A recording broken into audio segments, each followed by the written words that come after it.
The Daily Brad Devotions. Today's reflection with Pastor Jeff Eliscopides. Oras nga natin 8:44 at Friday morning. Kasama na natin Pastor Jeff. Good morning, Pastor. Good morning, Ted. Good morning, Cha. Good morning. Buti na lang, medyo maganda araw dito. Maganda dating nung mga kwento ni Ted kanina sa PhilHealth. That's what you call passion. Sorry po kasi yung ate Tesco, yung ate Terekot, katatawag niya sa akin. Ano sabi ni ate? Sabi sa akin, "Oy, Teddy!" Pinagagalitan ako ng ate ko kasi yun ang tumatawag sa akin ng Teddy. Ito.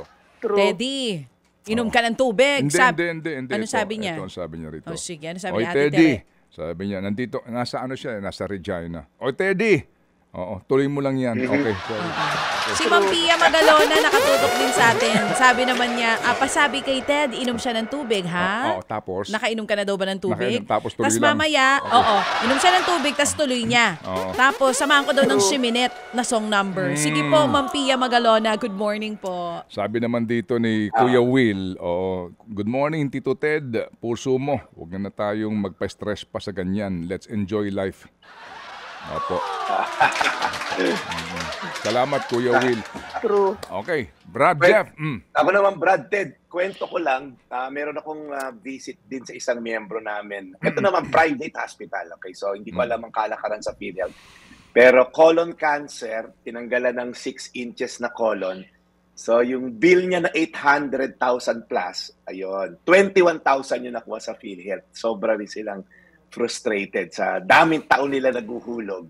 Sabi, "Pastor, ba 21,000 lang kaya dahil private hospital kaya?" Sabi ko, hindi ko alam. Alam ko lang may mali dyan sa PhilHealth na yan kung paano kinocompute. Hindi ko naman alam yung kalakaran. So, yun lang nakaka-frustrate daw, Brad Ted. Dahil kung naguhulog naman siya 600,000, regularly. Pastor, tapos 21,000, di ba?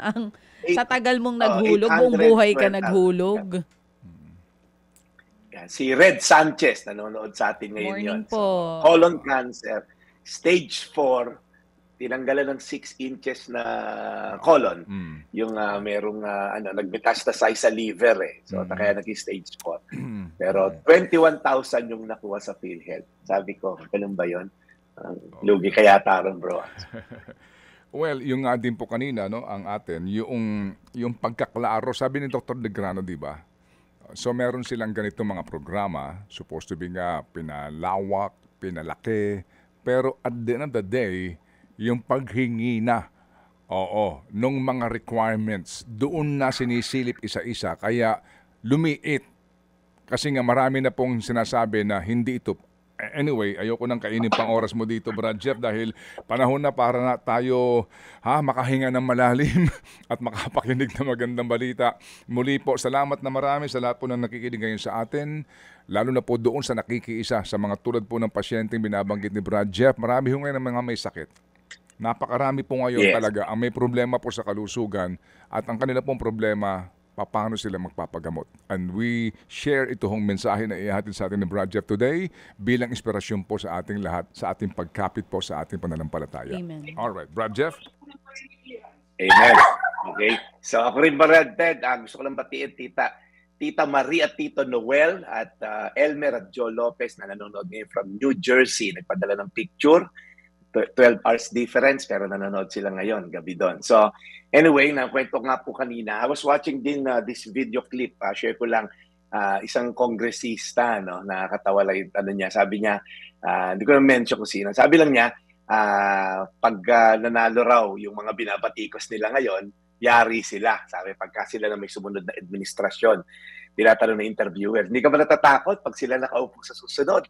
Yari ka. Ganun talaga politika. Yari talaga ako. So, pag tinignan lang natin, and that's a fact naman sa Philippines, okay, kung sino nakaupo and all, ingat ka dahil baka sila nakaupo, binabatikos mo ngayon. Na-realize ko lang, wala ka talagang kakapitan na sure na pundasyon na pagdating sa seguridad. Kaya nga po, ang kinakampanya ko dito, simula nung nagsimula tayo 4 years ago, talagang dapat sa Diyos tayo kumapit. Sa Diyos tayo nakaangkla, nakasandal, dahil siya lang po ang sure na foundation. Paano po bang maging nasa side niya? Kasi nga po, Ngayon, pagka ikaw, whether politiko ka o negosyante, namamangka ka sino ba dapat natin hayaan sa susunod na election and all? Alam niyo po, sa 1:1:12, sa John 1:12, dito ka tumaya para talaga sigurado ka. Sabi dito, subalit ang lahat ng tumanggap at sumampalataya sa Kanya, talking about si Jesus Christ, ay binigyan niya ng karapatang maging mga anak ng Diyos. Meron po tayong minsang cliche na nga, yung pagka nakakuha ka ng pabor. Anak kasi ng Diyos yan Ito po literal, paano tayong maging anak ng Diyos? Paano tayong magkaroon ng seguridad? Hindi lang dito sa temporal na kinalalagyan natin, but sa eternal state natin eventually sa langit. Alam niyo po, may verse din sa Bible, pagdating daw ng paghuhukom, ihiwalay ng Diyos ang mga tupa sa mga kambing. Kumbaga, yung mga nagkukunwa-kunwari lang na tupa, yung mga tipong akala mabait lang sa pang-physical at panglabas na anyo, alam daw po ng Diyos yan. Ihiwalay niya yung mga anak niya at sa mga hindi niya anak. Ganun lang po kasimple yon. At ano po ang pamamaraan para maging anak niya? Ito po, dalawang bagay po. Tumanggap at sumampalataya sa Kanya. Yung pagtanggap mo, ang ibig sabihin po niyan, tinatanggap mo siya bilang Diyos at Hari ng buhay mo. Hindi po pwede nating sabihin, Lord, tinatanggap kita, pero Lord, saka na lang pagpapunta na ako sa langit. Sa ngayon, ako muna masusunod dito sa lupa. Ako muna magde-decide. Hindi po pwede yon. Kaya nga po may mga ginojoke ako mga kaibigan ko na pilit na gusto yung sarili nila masunod dito sa lupa, sila naghahari-harian, ayaw nila sa mga katuruan ng Diyos. Sabi ko, pag namatay ka, gusto mo ba sa langit? Siyempre, Pastor, gusto ko sa langit. Sabi ko, hindi mo gugustuhin doon. Sabi nila, bakit? Dito sa lupa, ayaw mo nga kay Lord Dito sa lupa, gusto mo, ikaw na susunod, ayaw mo sa katuruan niya. Pagdating mo sa langit, puro si Lord makikita mo ron. Doon sabi ko, hindi mo may enjoy ang langit kasi kung dito sa lupa, ayaw mo sa Kanya, unfair naman pag namatay ka, gusto mo sa Kanya. So, again, ingat lang po tayo dahil mahirap mamangka dito sa lupa. Kakampi ka sa ganito, ito kulay mo ngayon, unity, nag-disunite. So parang, saan ba tayo kakampi na may sigurado and assurance na talagang secure tayo throughout eternity. Ito po, maging anak ng Diyos. Tanggapin natin siya bilang Diyos ng ating buhay. Sundin natin ang mga katuruan niya. Even sometimes, parang, Pastor, lugi ko mapatawad ako. Ako nga binalago, mapapatawad ako.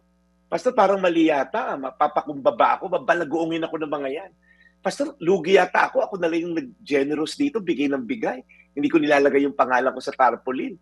Wala akong billboard sa EDSA. Hindi, gawin mo lang yung nararapat at tama. Dahil yung reward ay nakikita ng Diyos sa mga tao talagang sumusunod sa Kanya. At ang last po, sabi, at sumampalataya sa Kanya. Ibigay po natin ang buong tiwala natin sa Diyos na makapangyarihan sa lahat at bibigyan niya tayo ng karapatang maging anak niya.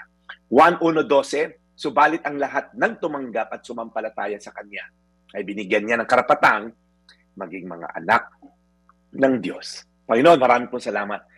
Dahil alam namin na ang only assurance na meron dito sa lupa ay relasyon sa iyo. Ikaw lang kasi, Lord, yung may eternal control sa lahat. Ikaw ang sovereign. Sovereign niya ang iyong control sa lahat.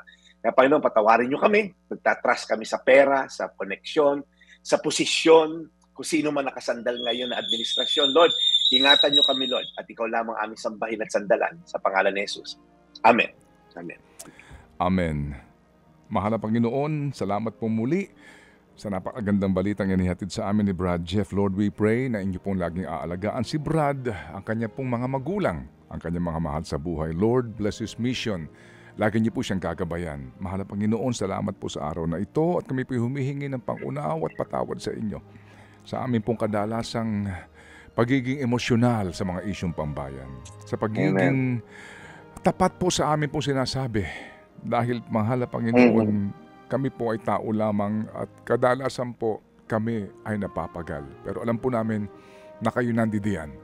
Lord, we believe in you, we trust in you, and we surrender everything sa inyo pong pagpapasya. In Jesus' name we pray. Amen. Amen. Amen. Salamat marami. Thank you, Brad Jeff.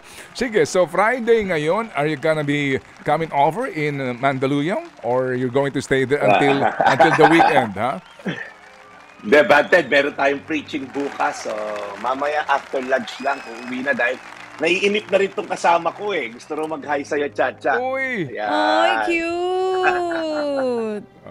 Chewy, ay si Ate Chacha mo.